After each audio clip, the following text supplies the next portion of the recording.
No, it's not a clickbait headline. This spreadsheet will genuinely help you predict your Google Ads future. So without further ado, let me jump over to the sheet. Let's assume that we've done our keyword research. We go to the input tab on this spreadsheet, which I will share with you, and we literally paste it in. So we paste the Google Ads keyword planner results, and we use the historic. If we're using the forecast information, we use the historic download. We don't use any forecast stuff because another reason I use this spreadsheet or variations of is that the forecast information is not very good. So yeah, I don't use the Google forecast tool for the simple reason that you can't radius target within it. You when you put live data into it, it doesn't agree with the live performance. I mean, it can be miles off. So I have for years used a projection spreadsheet like this one. So you paste all your keyword data in, and then what we have here is you can change the currency, but this is literally symbolic, excuse the pun. It doesn't convert anything, it just changes to your currency. It's visual appeal, to be honest with you. We can also include or exclude the top 10 most expensive keywords from the calculations. The reason you might want to do this is if you're in a really competitive marketplace and the expensive keywords have a lot of impressions and you can't currently or don't want to spend on them to start with. However, the keywords that I'm using is for accounting software. So as you can see, it doesn't have a massive impact on the total impression share or the blended CPC, cost per click. So let's just leave them included. Again, visual reference, the top 10 expensive keywords are here, and for your reference, the top 10 cheapest. And this is just guidance really with the cheapest. They are not calculated here outside of them being part of the total impression share. It's just for reference, gives you a few pointers. So this sheet is a bit different to how most people deal with projections. Firstly, we have a scroll bar in 10% increments, so right down at the bottom, 10% of impression share. So I target impression share, essentially what is available in the market, what's the size of the search market that I have, and this is 5,000 impressions, so that's how we dictate what we can potentially spend. You'll also notice that the blended CPC, when you're in the bottom sort of 10-20%, is reduced, and reason being that's to simulate where you're going after a tiny portion of the market. You can be really aggressive with your bids, i.e. bid really low and very specific with your targeting, because you aren't forced to go after the whole market. So that just simulates being selective. And then conversely, when you start getting to 70, 80, 90 and even 100% of impression share, the bids simulation does go up, because the reality is when you have to be there to capture the impressions, the people searching, you will have to pay for them. So let's drop down to about 60% of the market, which is, let's say, our sweet spot for the purpose of this example. Then the only bits that you change are the green bits. So your conversion rate, you click-through rate, and remarketing spend. Again, something I never see on forecasting calculations, or very rarely. Put in some money for remarketing, and this is for search, so your remarketing spend on search. Conversion rate, if you're starting from scratch, 2%'s okay, but it really does depend. You could be selling a really high ticket item and your conversion rate's 0.5% because the item's worth 100 grand. You might be selling t-shirts and therefore your conversion rate's 10% because they're cheap and they shoot out the door. That is difficult to guess, quite frankly. If you're unsure, I mean, by all means ask, and I might have experience of the industry that you're in and can give you a guide, but it would be very much a guide.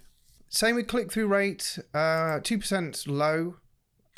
It depends on the industry, but 2% is low. I mean, let's say 5% is a reasonable click-through rate, but again, some accounts that I have are 10, 15, 20%.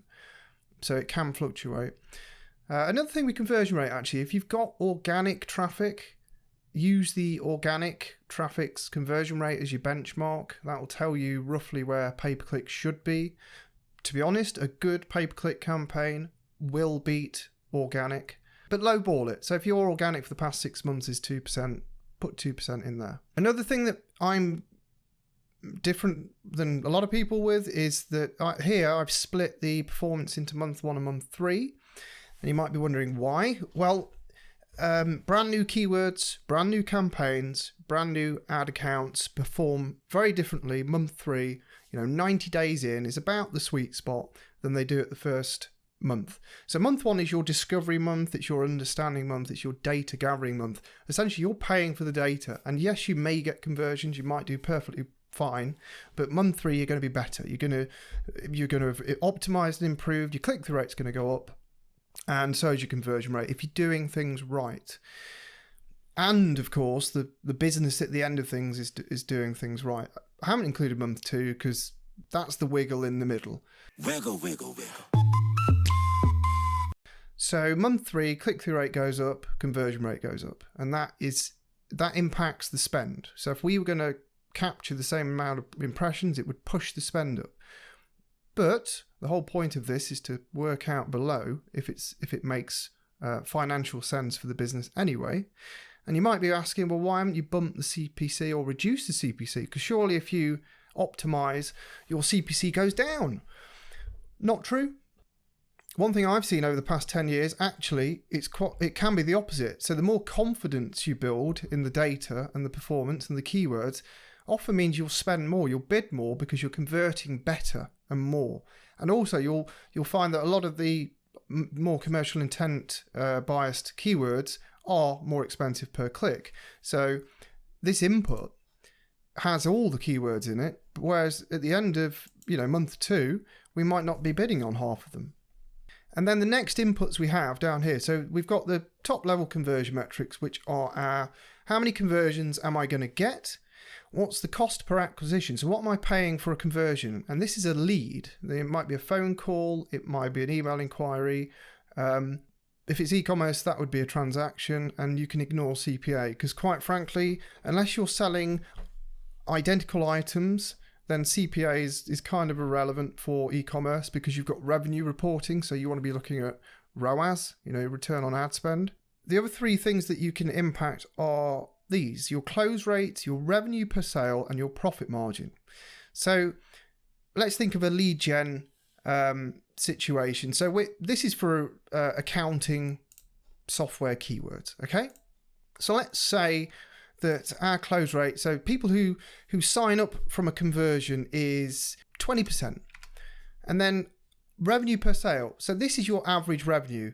It might be lifetime value of a customer, it might be the average order size, whatever suits. Remember, this is projection, so you're never going to get this bang on.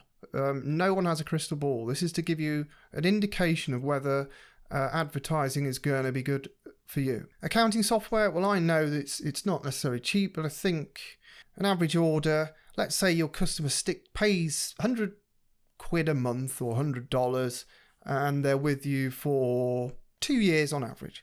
So 2,000. And the profit margin, well, it's probably quite good.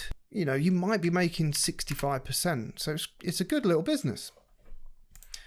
So that then tells us how many sales we're going to get from our leads and also the cost per sale. So a lot of people focus on cost per acquisition, but here we've got the actual cost per sale. So month 1 versus month 3.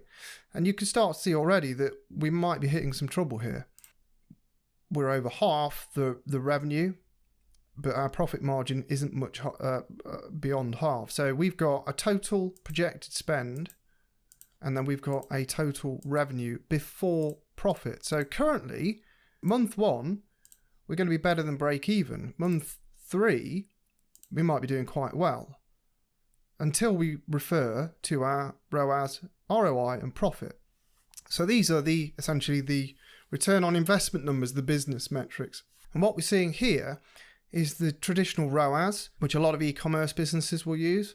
But what we can see actually, what we know about the business, i.e. our sales close rate, our average order value, our average sales value, our lifetime value, whatever we're going to use here, and our profit margin, we can see that we spend 37,000, we lose 8.5 grand. But month 3, we spend 55 and we make 1,000, 1,500. So not great, probably not good enough. That tells me instantly, if this was you and your business and you came to me, in fact, I'm going to bump this up to max. You want to get every impression you can. You want to spend 100 grand a month come month 3. If you'd come to me as a potential customer and you said, Ed, I've got a accounting software business. This is my current conversion rate. This is my current close rate, AOV, and profit margin. Then I would plumb the numbers in. I would look at this and say, yeah, we can spend 100 grand. Probably not month 1, but definitely by month 3. So we can spend what you want to spend. Problem is, it's going to cost you and you're not going to make money. And immediately you could say, right, so we need to fine tune this. So we need to stop spending on the high expensive keywords and we need to focus on making this work. So I want to look at the lower portion of the market. I want to spend 10 to 15,000 a month instead and make you profitable. And then also you can say, right, if your conversion rate is only 2%, you will make money. I mean, by spending 14 grand, you'll make about 10, 15% profit. Are you happy with that? And a lot of people would say, not really, unless you scale it. And then we can see that if we scale it, we might run into some issues where we can't make it profitable. But what we can say is, okay, what happens if we improve the conversion rate? So let's say by month 3, it's not 3%. They've made changes to the website and it's actually 3.25%. And then all of a sudden you can start massaging, or you know where you need to be. So when we go back down here, we can see that actually at that, highly profitable. So a 50% increase from 2 to 3% makes the first month profitable. And that also shows how important it is that the website is doing its job. I mean, it could be a barnstormer. They could say, oh, actually, our conversion rate's 5% currently. And then all of a sudden you say, right, let's go for broke, because it flat out spending 66 to 100,000 a month. We're going to make you between 30 and 100,000. So as you can see, it's a really powerful little spreadsheet. And we can even then re-include the expensive keywords and still make money and spend even a bit more money to get a few more customers. In fact, let's see the difference. 153 sales versus 155, so it's an extra 2. So yeah, this is really good. Now, if you're in fact, I can use some actual figures from an e-commerce site I'm thinking about. I think they're more like 9.5%, to be honest with you. Just as a quick reference, say your e-commerce, you're converting at 9.5%. And your close rate. So what would you do with e-commerce? Well, I would set this figure to your close rate minus your returns. So say your return rate is 2%. Yeah, if it's 2%, then your close rate would be 98%. So that's how you deal with e-commerce. Then you'd use your average order value. Let's say it's £33. And then your profit margin is 30%. Then you can see that you could be spending on these keywords, which is accounting and nothing to do with retail, but never mind. Well, it wouldn't make any profit. So yes, so it wouldn't make any profit if this was the cost per click for this retail customer. Yeah, it doesn't surprise me. That's really bloody expensive for retail. But the point still stands. If that were the projected cost per click for what you're selling, and they were your metrics, you wouldn't make money. You would hemorrhage money. So this would save you from blowing money and wasting your time advertising. So thank you for listening to me ramble on. You've been very patient, and I've been Ed Leek. With beautiful hair like that, you probably have to pop up a mountain, don't you? And find a stream and dip it in and flick it about the place. Do grab a copy of the spreadsheet and do hit the like button. It does help, and please do leave a comment. Do ask questions in the comment section. Give me a bit of feedback. It's very much appreciated. Put this to use. All the best. Enjoy.